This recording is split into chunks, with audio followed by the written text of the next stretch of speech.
In the year 900 AD, while most of Europe was living in wooden huts and muddy villages, an African civilization was constructing massive stone cities without cement, without cranes, and without any help from outside. Cities so advanced that when European explorers finally stumbled upon them centuries later, they refused to believe Africans built them. They literally invented fake theories about lost Arab traders and ancient white civilizations. Anything to avoid admitting the truth. The truth that Africa was building world-class cities while Europe was still figuring out how to build a decent wall. Today we are telling the story of the African empires that built cities Europe simply could not match. Let's start with Great Zimbabwe. Located in modern-day Zimbabwe, this city was the capital of a powerful kingdom that dominated southern Africa between 1100 and 1450 AD. The name Zimbabwe itself means House of Stone in the Shona language, and stone is exactly what they used. The walls of Great Zimbabwe were built from over 1 million granite blocks. Each block was cut and fitted together so precisely that no mortar or cement was needed anywhere. The walls stand up to 11 meters high and 5 meters thick. They have survived for over 800 years and are still standing today. No European city of that era was building anything close to this level of precision without mortar. At its peak, Great Zimbabwe was home to over 18,000 people.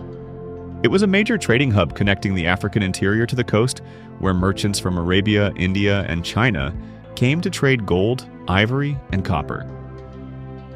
Gold from Great Zimbabwe's kingdom was found as far away as China, proof that this was not an isolated primitive settlement, but a globally connected economic powerhouse.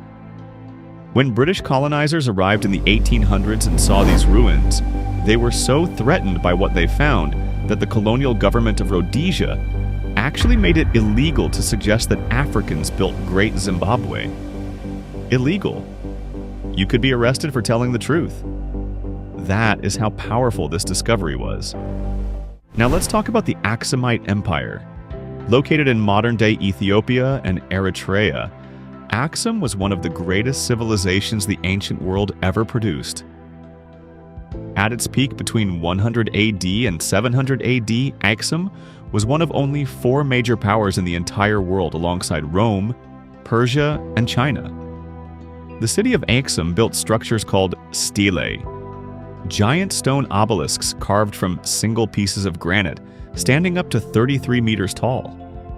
These were not small monuments. We are talking about single stones taller than a 10-story building, carved with extraordinary precision and erected without modern machinery. The largest one ever attempted weighed 520 tons.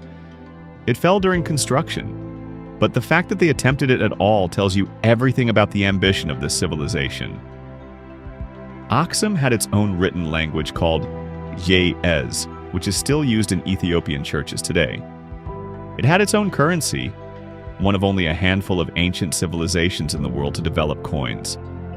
It controlled major trade routes connecting the Mediterranean world to India and Arabia. Aksumite merchants were the middlemen of the ancient world's most valuable trade networks. Aksum was also one of the first kingdoms in the world to officially adopt Christianity.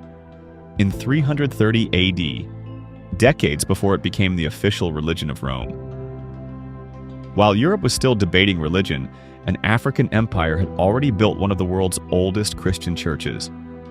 So the next time someone tells you Africa had no history, no architecture, no civilization, remember Great Zimbabwe's mortar-free walls that have stood for 800 years? Remember Aksum's 33-meter obelisks carved from single stones? Remember cities that housed 18,000 people while European villages had a few hundred? Africa was not behind. Africa was ahead. And the greatest crime of colonialism was not just stealing the resources, it was stealing the memory.